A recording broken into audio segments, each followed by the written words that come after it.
كرة خطيرة لصالح عناصر الرجاء، راحت مباشرة ركنية. يقول حكم المباراة للفريق المغربي مرة ثانية في تنفيذها على يسار رامي جريدي وسط الميدان. عبد الرحيم الشكير دائما في الكرات الثابتة في تنفيذها.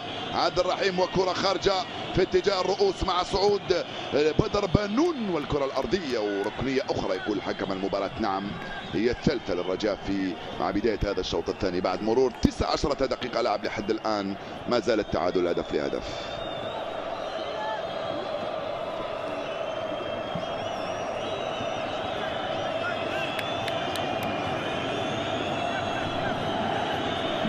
عبد الرحيم الشكير في تنفيذ هذه الركنية دائما في القائم الأول بالراس. التغطية الدفاعية ما زالت الخطورة. زكريا حضرافة وبابا خطيرة وما زال الكرة جول. بدر بانون يفعلها ويسجل جول. جول جول جول جول. الرجاء يعود، بدر بانون يعود مثل البدر ويسجل جول. هدف ثاني للرجاء في كرة من ركنية. عدد هائل من اللاعبين داخل منطقة العمليات. رامي جريدي لم يشاهد شيئا. كرة من زكريا حضراف من هنالك. الحارس خرج ورجعت مرة ثانية. أولالا جول ثاني للرجاء المغربي. يقول حكم المباراة ساملاك ديسيما. هدفان لهدف واحد صارت النتيجة للرجاء الآن أمام الترجي. نعم سنعيش 30 دقيقة متبقية رائعة أكيد. ماذا هنالك؟ هل تقنية الفار تشير إلى شيء آخر؟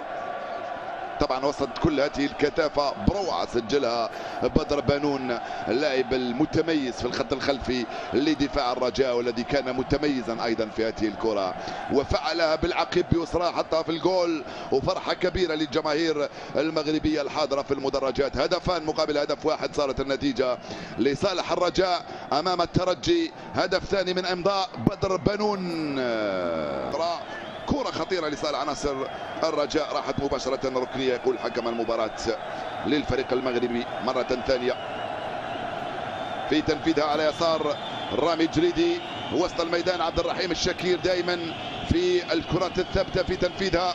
عبد الرحيم وكرة خارجة في اتجاه الرؤوس مع صعود بدر بانون والكرة الأرضية وركنية أخرى. يقول حكم المباراة نعم هي الثالثة للرجاء مع بداية هذا الشوط الثاني بعد مرور 19 دقيقة لعب لحد الآن. ما زال التعادل هدف لهدف.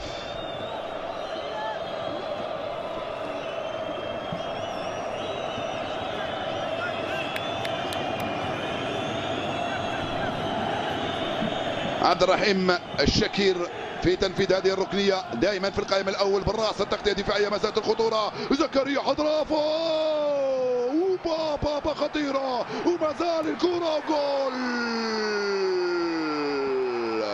بدر بانون يفعلها ويسجل جول. جول جول جول جول. الرجاء يعود، بدر بانون يعود مثل البدر ويسجل جول. هدف ثاني للرجاء في كرة من ركنية. عدد هائل من اللاعبين داخل منطقة العمليات. رامي جريدي لم يشاهد شيئا. كرة من زكريا حضراف من هنالك.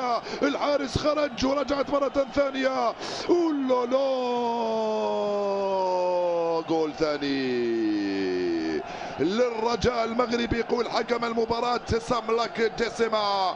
هدفان لهدف واحد صارت النتيجة للرجاء الآن أمام الترجي. نعم سنعيش 30 دقيقة متبقية رائعة أكيد.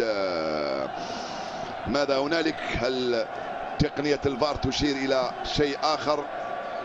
طبعا وسط كل هذه الكثافة بروعة سجلها بدر بانون اللاعب المتميز في الخط الخلفي لدفاع الرجاء والذي كان متميزا ايضا في هذه الكرة وفعلها بالعقب بيسرى حطها في الجول. وفرحة كبيرة للجماهير المغربية الحاضرة في المدرجات. هدفان مقابل هدف واحد صارت النتيجة لصالح الرجاء امام الترجي. هدف ثاني من امضاء بدر بانون.